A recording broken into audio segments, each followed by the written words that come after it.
السلام علیکم، میں ہوں سدرا اسماعیل اور آپ دیکھ رہے ہیں MS21 نیوز سینچری۔ آدم علیہ السلام سے لے کر نبی آخر الزمان تک انسانوں کی رہنمائی کے لیے رب العزت نے انسانوں میں سے ہی اپنے بندوں کو اپنے پیغام کے لیے منتخب کیا، اور ان اللہ کے خاص بندوں جن کو ہم پیغمبر کہتے ہیں، انسانوں کو وحدہ لا شریک کی بندگی کی دعوت دی۔ لیکن نبوت کا یہ سلسلہ ہمارے پیارے نبی صلی اللہ علیہ وسلم پر آ کر ختم ہو گیا۔ ہمارا عقیدہ ہے کہ اب قیامت تک کوئی نبی نہیں آئے گا، لیکن رشد و ہدایت کا سلسلہ قیامت تک جاری رہے گا۔ انسان کو پیدائش سے لے کر قبر تک زندگی کے ہر موڑ پر لاحق مسائل میں رہنمائی درکار ہوتی ہے۔ اس مشینی دور میں انسانوں کو دنیاوی مسائل سے کہیں زیادہ دینی مسائل کا سامنا ہے۔ پیسہ، دولت، بہت کچھ ہونے کے باوجود کچھ بھی نہیں اگر انسان کو روحانی سکون نصیب نہ ہو، اور روحانی سکون صرف اولیاء اللہ کے آستانوں پہ ہی میسر آتا ہے۔ اولیاء اللہ کے آستانے ہدایت کا سرچشمہ اور امن کے گہوارے ہیں۔ یہی وہ عظیم ہستیاں ہیں جنہوں نے بھٹکی ہوئی انسانیت کو راہ حق پر گامزن کیا۔ لاکھوں لوگوں نے اولیاء کرام کے ہاتھوں پر اسلام قبول کیا۔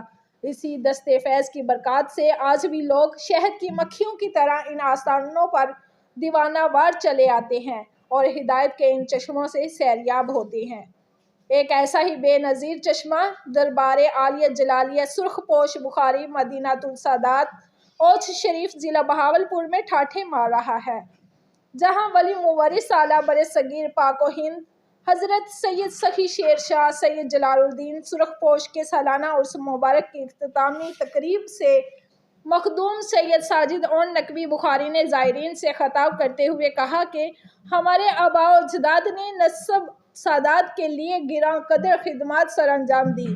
انہوں نے مزید کہا کہ برصغیر بالخصوص ملتان اور بہاولپور میں رونق افروز ہر آستانہ تعلیمات محمد و آل محمد صلی اللہ علیہ وسلم کے چراغ روشن کیے ہوئے ہیں، جہاں شب و روز غلامان اہل بیت اپنے دلوں کو منور کرتے ہیں۔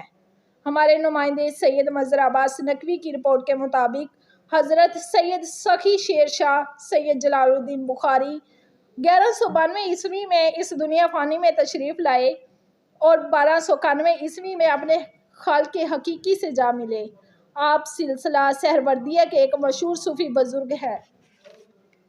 آپ کے والد سید علی الموعد، دادا سید جعفر محمد اور پردادا سید محمد شاہ بخاری سبز پوش سرکار ہیں، جو النقوی البخاری خاندان کے بانی ہیں اور امام علی نقی علیہ السلام کی چھٹی پشت سے ہیں، اور بخارا سے ہوتے ہوئے برصغیر آنے والے پہلے سید النقوی البخاری ہیں، جن کے صاحبزادے سید امیر محمد اور سید جعفر محمد ہیں، جن کا مسکن اس وقت منصورہ کہلوانے والا علاقہ تھا جو آج ملتان کہلاتا ہے، اور ان کا مزار اقدس اس وقت کے ملتان کے مضافاتی علاقہ جنگ میں ہے، جن کے سجادہ نشین مخدوم اعظم مخدوم المعظم مخدوم الملک مرشد سائیں سرکار سردار زادہ سید تجمل عباس شاہ امیر النقوی البخاری ہیں۔ بھائیوں میں سید در جمال شاہ بخاری، سید در کمال شاہ بخاری اور سید در بلال شاہ بخاری ہیں۔ سید محمد شاہ بخاری سبز پوش سرکار رحمت اللہ علیہ سبز لباس زیب تن کیا کرتے تھے، جو سلسلہ محمدیہ کے بانی ہیں اور پورے ایشیا کے نقوی سادات کے باب تصور کیے جاتے ہیں۔ آج بھی خانقاہ دربار شریف حضرت سید محمد شاہ بخاری سبز پوش سرکار رحمت اللہ علیہ کے سجادہ نشین زیادہ تر سبز کپڑے کی چادر اوڑھتے دکھائی دیتے ہیں۔ سید جلال الدین ہندوستان کے بعض علاقوں کی ساداتی بخاری کے جد ہیں، جن میں کنر افغانستان و سوچ شریف کے علاقے ہیں، جبکہ سید محمد شاہ بخاری ایشیا کے تمام بخاری سادات اور سید جلال الدین کے بھی جد امجد و مورث سے اعلیٰ ہیں۔ آپ سرخ پوش اور آپ کے پردادا سبز پوش سرکار کے نام سے بھی مشہور ہیں۔ سید جلال الدین جہانیہ جہاں گشت آپ ہی کے پوتے ہیں۔ پاک و ہند میں سادات کا مستند ترین شجرہ سید محمد شاہ النقوی البخاری کے بیٹوں سید امیر محمد اور سید جعفر محمد کا ہی ہے۔ آپ کا سالانہ عرس ہر سال 17، 18، 19 جمادی الاول کو اوچھ شریف میں منایا جاتا ہے۔